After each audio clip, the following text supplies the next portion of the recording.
Untuk kemudian apa? Alamat di mana? Statusnya. Oke, baik Pak. Dan di sini keluarnya apa? Baca soal. Ya, baca soal. Soalnya apa misalnya? Soalnya berdebar-debar nyari. Ada idem nggak? Ada idemnya, ada idem. Susah nafas apa idem? Susah nafas aja ya. Oke, susah nafas. Oke, baik Pak, karena ada tadi kepada keluhan, terus kemungkinan bisa ada masalah di jantung Bapak, nanti saya akan melakukan pemeriksaan pada jantung Bapak. Nanti mungkin agak sedikit nyaman Pak, karena Bapak diminta untuk membuka baju, dan nanti saya akan melakukan pembentukan perabaan dan juga pendengaran menggunakan stetoskop. Apakah Bapak bersedia? Baik, kalau Bapak bersedia silahkan dimulai pemeriksaan. Saya mau izin untuk cuci tangan dan mencuci tangan dulu. Ya, cuci tangan. Stetoskopnya. Baik, pertama-tama saya akan melakukan pemeriksaan pada jugular venous pressure atau JVP, dimulai dengan membalikan pasien dengan posisi 30 sampai 45 derajat dengan menggunakan pertama-tama Pak bisa tengok ke sebelah kiri Pak. Ya, saya mengukur dan memeriksaannya di atas angulus sternum ini atau sudah pici, kemudian melihat di bagian otot sternocleidomastoideus apakah ada ketukan apa sih bahasanya ya? Sini kita lihat di otot SCM tidak nampak adanya, bukan pulsasi bahasanya apa ya? Peningkatan. Ya, tidak terlihat adanya peningkatan. Karena itu saya akan melakukan hepatojungular reflex. Ya, kita tekan. Udah pura-pura diukur. Pura-pura diukur. Iya. Sudah, ini pura-pura diukur. Misalnya kita ukur. Tapi kalau nggak ada, jangan diukur dulu, paham ya? Iya. Kalau ada, misalkan ada, misalkan di sini 2 cm lah ya. Ya, itu di sini, terus kita ukur ke penggaris yang di sebelah sini. Tuh, nanti sebutin angkanya berapa. Kalau misalkan dia 2 cm atau 3 cm, berarti kita ngomongnya untuk JVP nilainya adalah 5 plus 2 atau 5 plus 3. Ya, gitu. kalau ada Dan masih peningkatan. normal. Di atas itu berarti ada peningkatan. Oke, selanjutnya saya akan memeriksa, karena tidak ada ditemukan pada pasien, saya akan melakukan hepatojungular reflex dengan menekan pada pasien. Kalau sakit mau Kalau di dokter ya, tarik nafas nggak? disuruh tarik Ya, nafas. tarik nafas ya Pak. Kakinya jangan lupa. Tarik nafas terus sama dihembuskan. Oh ya, tepuk Pak, ya benar, tepuk ya Pak. Ya ditepuk dulu, habis itu kita tekan dengan seluruh tarik nafas. Oke, tarik nafas Pak, Sama hembuskan. hembuskan. Ada nggak sih? Bentar. Takut. Oke, anggaplah nggak ada ya. Baik, ada dari sini. Anggaplah nggak ada maksudnya. Ya, untuk Kita berarti kakinya dua-duanya kan? ya. Tapi kalian tahu kan ngeliatnya di mana, tahu kan? Ya Sini di nggak sini sih? kan. Di sini ya. guys. Segitiga ini nggak sih? Di ini SCM di bawahnya. Segitiga Ini ini kan nggak? kelihatan ininya kan? Ini tuh ada segitiga nih di sini nih. Segitiga nih. Berarti di STM, SCM. Nah, ini SCM kan ya. Di bawah sini. Ada tunjuknya kalau ada. Ya. Karena tidak ada untuk refleksnya juga negatif, berarti untuk hasil JVP-nya adalah 0. Jangan 5 plus 0 ya, bilang 0. Baik, setelah itu saya akan melakukan pemeriksaan inspeksi pada regel toraks, ya, dimulai dari lapang dadanya dulu. Baik, dari hasil pemeriksaan untuk hemitoraks kanan dan kiri sama, tidak ada penonjolan, tidak ada barrel chest, tidak ada apa sih chest lagi? Ya pokoknya yang ya, kifosis, warblosis segala macam tidak ada. Terus kemudian saya selanjutnya akan kemudian untuk ictus cordis tidak nampak gitu. Itu tidak tampak. Selanjutnya saya akan melakukan pemeriksaan palpasi dimulai dari ictus cordis terlebih dahulu. Ini mau ditidurin nggak katanya? Oh iya, Cok. Harus ditidurin. Well, at least waktu psikologi 1,5 ya. Oh Dah. iya. Jadi waktu pemeriksaan inspeksi kalau bisa langsung diturunin ya. Turun. Oh ini dimasukin. Oke, Jadi saya waktu udah- inspeksi ya. itu udah dalam posisi tidur harusnya guys. Ya, saya di posisi tidur. Jadi setelah JVP udah tidurin. Tuh, biasanya saya akan melakukan pemeriksaan palpasi dimulai dari ictus cordis terlebih dahulu.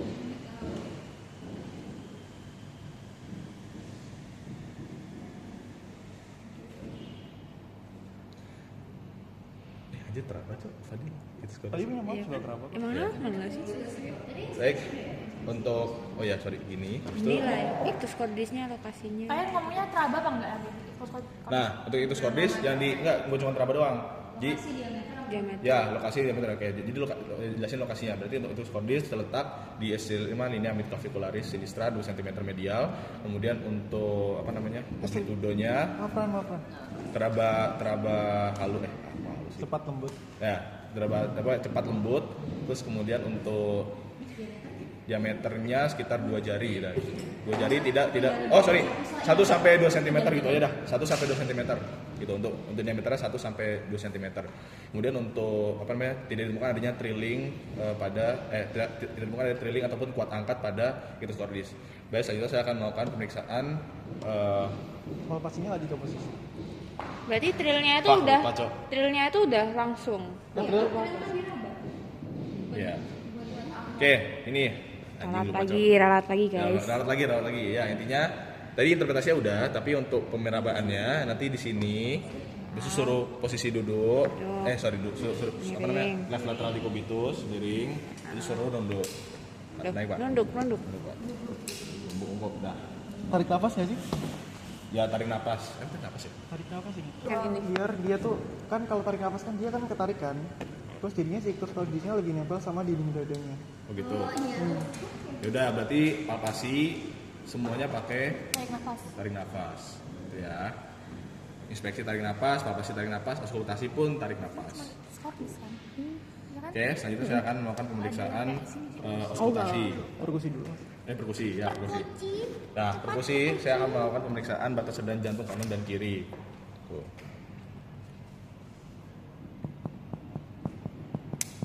Oh, jadinya kayak gitu. So, digarisin. Digarisin nggak? Tandain aja nggak sih? Pura-pura aja. Kiri semua, kanan semua gitu ya. Lanjutin aja. Kanan semua, kiri semua. Kan harus kiri dan kanan. Iya, tapi mau digarisin apa enggak? Gak usah. Nggak usah. Digarisin. Dikasih bolpen maksudnya titik. Oh iya beda cuy. Kedengeran, anjir. Kok amat kedengeran ya? Tuh Amat kan udah pro, langsung anjir. merah anjir. Sakit gak Din? Enggak sih. Tapi Aman kok. Kan udah habis nih, udah habis. Dari si cewek 6. Yang ini. Itu yang ini. Yang ini kalian nggak usah dari media, langsung aja di sebelah dekat parasternal. Cek benar. Nah, ya. Itu ya. Enggak kayak gini. Enggak, karena harusnya tuh kan harusnya di parasternal banget kan. Terus tak cari lagi tuh. Jadi jantung itu persis di bawahnya parasternal. Jadi kalau misalkan ini harusnya kedengaran dupnya tuh mepet banget. Nah, kalian harusnya nggak kedengaran. Nah, kalian papasnya agak sedikit ke midclavicular tapi nggak midclavicular banget ya. Di sini ya midclavicular nggak apa sih. Kalian ngelihat sebenarnya tujuannya apa sih ngeliat batas redam jantung kanan? Tujuannya adalah kita lihat apakah ada hipertrofi ke sini apa enggak. Berarti cukup Megali. sampai sini. Tapi enggak sampai sini beneran. Enggak sampai. Enggak. Nggak usah kan? normal. Sonor berarti normal. Berarti nggak ada hipertrofi. Berarti kalau yang sini enggak usah di Nggak usah dorong. Ya, bisa didorong. Iya, lah tapi sternumnya kan di sini. Kok dia ternyata di sini masih ada ini? Kalau Mau dari tetap sini didorong. ada. Susah sih jujur. Gimana sih cara perkusi yang keras? Ya itu makanya tutor itu mat, bisa. tutor mat. Perkusi Itu lebih keras. keras, Cuk. Ya, cara perkusi yang Kayaknya keras. emang Fadilnya deh. Nih, cara perkusi yang keras pastiin di SIC, jangan di tulangnya. Lebar jari berpengaruh nggak? Lebar jari. Pengaruh sih. Oh. Habis itu ngetuknya di mana? Ngetuknya tuh persis di bawah kuku sini. Oh iya, ada yang kerasa kalau di sini. Jadi kan kita di tulang nih ada tulang ini. Ketuknya di tulangnya. Di sini ya guys, Tulang ngetuknya. sini. Tuh. Oh, lebih kenceng. Ini emang Fadilnya, Cok. Persis di bawah kuku. Oh. Ambil. Dan sebenarnya perkusi itu nggak perlu kenceng banget, yang penting kalian sendiri bisa denger tuh. Ouch. Udah, Sakit, jadi, Cok. Iya sih. udah gitu. Ini normal. Next. Ya. Jadi gimana nih? Ini mau tetap digeser apa nggak usah? Mau tetap digeser apa enggak? Gak usah nggak sih kalau gitu? Aku bawa. Aku bebas. Pegang dong. Kalau emang tujuannya Berarti nggak usah digeser kan? Ya. Berarti kesepakatan tutor, yang kanan nggak usah digeser, yang ini digeser. Ya bener ya. Awas beda sendiri ya. Hah? Kayak jepitan jemur. Kalau jemur pakai ini gimana? Kalau lokasi pasnya itu sebenarnya ya 1 cm di medial midclavicular. Jadi kalian cuma ngecek doang dia ada pemisahan atau enggak. Nah, berarti kesimpulannya tetap sama kayak tadi kan? Ya. Nah, berarti dari hasil Coba probandusnya Berarti yang muat di sini, tuh. yang di sini. Ah begitu. Yang di sini kan? Cuma Nggak di bunyi, sini. Cok. Udran. Dah, yuk. Nggak bunyi Next. Next. Cepat. Dari hasil interpretasi, baik dari hasil interpretasi untuk perkusi, Untuk batas redam jantung kanan ada di area parasternal, kemudian batas redam jantung kiri itu saya ditandain sih. SIC-nya disebutin nggak sih, Jo? SIC mau disebutin juga. Ya, bilang aja kalau batas redam jantung kiri ada di SIC 2, 3, 4, 5 di linea mid clavicularis, di sekitar linea mid clavicularis. Kemudian untuk batas atas, nggak ada kan batas bawah, nggak ada kan, cuma batas redam doang kan. Berarti nggak usah meriksa batas atas batas bawah ya, nggak usah ya. Ya, tuh. Yang kanan berarti cuman Sampai 5. Yang kanan. Sorry. kanan nggak usah SIC. Tetap SIC. Tapi bilang parasternal cukup sih sebenarnya. Berarti yang kanan, ayo disepakatin sama-sama yang kanan. Oke, batas redam jantung kanan ada di SIC 2, 3, 4, 5 di sekitar parasternal. Nggak sampai 5 nggak sih? Sampai 4 doang lah. 4 doang ya udah. Sorry. Kiri sampai 5. 4 sampai 4 ya. Sampai 4 Kanannya doang. lebih dikit. Kanannya Oke, pendek. ulangi lagi. Jadi untuk batas redam jantung kanan ada di area parasternal SIC 2 sampai SIC 4. Kemudian untuk Yang kiri. batas redam jantung kiri ada di SIC 2 sampai SIC 5 linea mid di sekitar linea mid clavicularis sinistra. Tuh. 2, 4, 2. Berarti kita nggak ada 1 cm atau 2 cm gitu.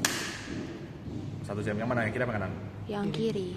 Mau disebutin juga soalnya bisa beda guys. Jadi Iya, di sini, habis itu di sini, habis itu di sini. Emang sebeda itu ya? Sebenarnya itu sebeda itu. Ya udah nggak usah. Yuk next biar nggak Berarti ada. gitu doang ya. Ya. Fix ya. Nggak ada cm.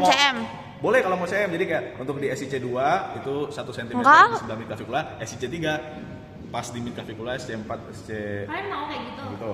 Enggak siap. Per SIC-nya mau disebutin. Yang 1 kali 4 aja bisa. Ya udah nggak usah cm-nya. Jadi kesimpulannya yang terakhir. Deal guys. Batas kiri. Batas kiri di SIC 2 sampai 5 di sekitar linea mid clavicularis sinistra. Udah. Oke. Kecuali kalau sama dokternya tapi nggak mungkin diinterupsi sih. Nanti di akhir paling itu. Ya. Ya. Next. Dan habis itu, setelah itu saya akan melakukan pemeriksaan auskultasi. Reperkusi udah kan tuh doang nggak ada lagi. Sampun. Aman. Auskultasi. Oke, auskultasi saya mendengarkan untuk bunyi jantung di 4 area katup. 4 area katup. 4 proyeksi katup. Nah, gitu.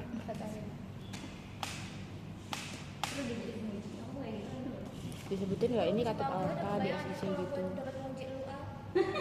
Ya bro. Napas Pak. Musin. Sejulit apa? Julit sih enggak. Aku bakal nanya banyak lagi. Napas tuh buat splitting tadi kan. Fisiologis. Baik, dari hasil pemeriksaan untuk bunyi jantung tidak untuk bunyi jantung 1 dan 2 terdengar di seluruh area proyeksi katup. Saya akan memeriksa apakah ada bunyi Kamu jantung. kurang sama nadinya. Kan yang sekarang baru pakai nadi. Oh. Bukannya Paham nggak?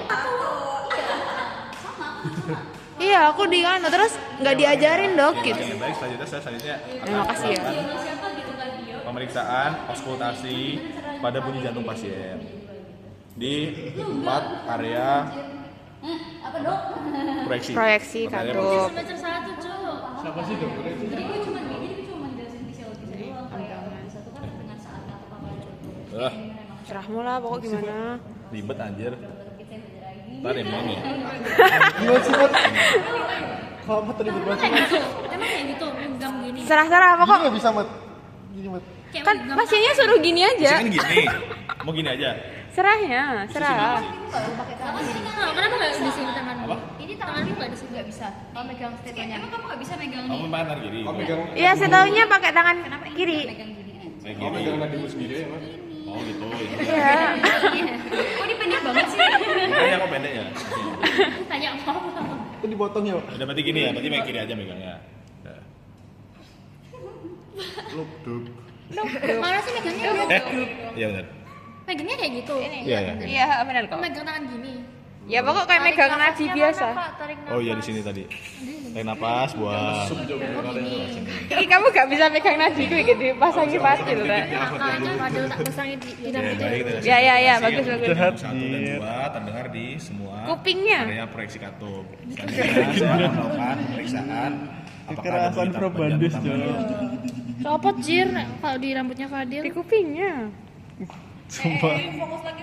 Kuliah ya. Coba fokus. Fadil Emang gitu. ribet anjir mesti begini, Cok. Gini nih, membernya 2. Iya. Gua gini kayak nadi biasa kok. Gimana? Kalau kamu pakai satu yang biasa udah ada membrannya, belnya ini kan suka gini. Enggak kamu gini enggak sih? Karena dia Ada ada membrannya.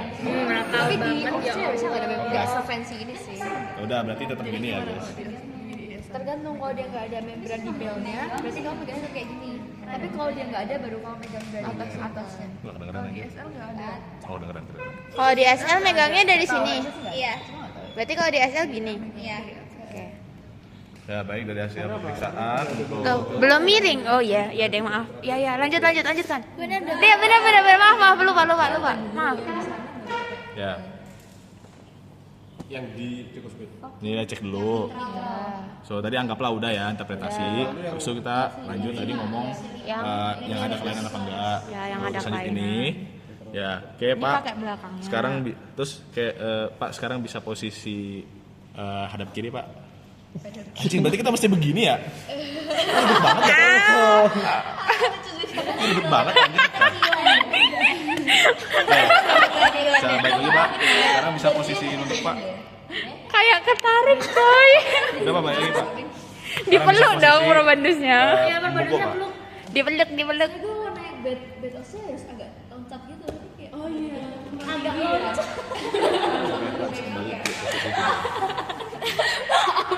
Baik dari pemeriksaan ya tidak ditemukan adanya bising jantung atau pulmon atau bunyi tambahan. Dah gitu. BJ satunya tadi udah dilaporin. Dah gitu doang. Duh, terus yang itu bunyi tambahan. Belum. Bunyi tambahan. Kan sesuai kasus. Ayo harus ngomong kayak OSC beneran. Dah. Anjing. Kan tadi udah disebutin. Itu Iya.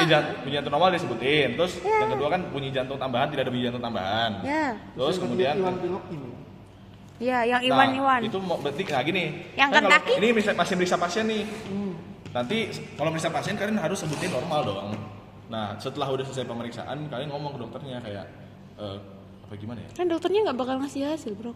Iya, langsung ngomong aja nggak sih? Iya, langsung ngomong. Gini. Ya udah berarti dari hasil pemeriksaan untuk pasien semuanya normal gitu ya. Tapi kalau berdasarkan kasus, kemungkinan bunyi jantung yang akan muncul karena dia tadi sesak napas, kemungkinan ada heart failure di daerah bagian jantung kiri. Berarti kemungkinan bunyi yang akan muncul ada ya bisa di S3 galops, S4 galops bisa ada. Terus kemudian aorta dan mitral stenosis ataupun regurgitasi. Dah gitu aja. Kita perlu bilang opening step, opening snap, click, ejeksi. Itu enggak, itu baru bunyi jantung tambahan. Kamu mau sebutin opening step juga? Nggak tahu, ada di checklistnya mengidentifikasi bunyi tambahan. Opening step itu apa? Emang stenosis. Apa? Kiri. Keluar kiri. Ya, kiri bisa dua-duanya, bisa stenosis, bisa regurgitasi. Yang ngebedain tuh sistol apa diastolnya. Gitu. Tapi gua nggak usah kayaknya heart failure yang paling mungkin terjadi. BJ Iya, emang kayaknya sih. Jadi mau nembak satu apa nyebutin semua gitu deh. Bising aja nggak sih murmur. BJ3 aja nggak sih? Coba yang jelas apa aja gitu, yang pasti, yang fix apa aja. Iya nggak usah. Semuanya mungkin, tapi yang paling mungkin mitral. Tuh. Ngomongnya gimana berarti Ya udah mitral, ini aja mitral stenosis gitu ya. Tapi ternyata regurgitasi juga bisa. Makanya kayak Gini loh konsepnya pakai kayak kalau regurgitasi biasanya karena ada kematian sel di ventricle kiri. Dan biasanya kalau ada kematian di ventricle kiri kan korda tendinanya bisa lepas. ya, benar. Dan akhirnya nggak bisa nutup itu katup Iya. mitralnya, jadi ke regurgitasi bisa gitu. Atau nggak bisa karena Bisa ada pembesaran bisa stenosis juga bisa juga. Iya bisa semuanya. Yaudah gini aja nih, gini aja. Jadi untuk pasien tidak ditemukan adanya ejection clip ataupun opening snap. Tapi untuk pada kasus bisa jadi ditemukan kelainan berupa bunyi jantung 3 dan juga bunyi jantung 4. Kemudian murmur yang mungkin ditemukan adalah tadi mitral stenosis dan juga regurgitasi. Dah gitu aja. Itu untuk yang Kiri. kalau Kiri. yang kanan Kalau yang kanan itu katupnya aja endoplasmi. yang bedain. Ya, katupnya pulmonal atau tricuspid. Tricuspid. Tuh. gitu doang bedanya. Itu doang bedanya. Tuh bisa stenosis ataupun regurgitasi. Dah. Cang. Itu ya. Nah gitu. Bingung. Aman. Itu udah selesai gitu. Dah, selesai. Cuci tangan. Cuci tangan. Oh my god.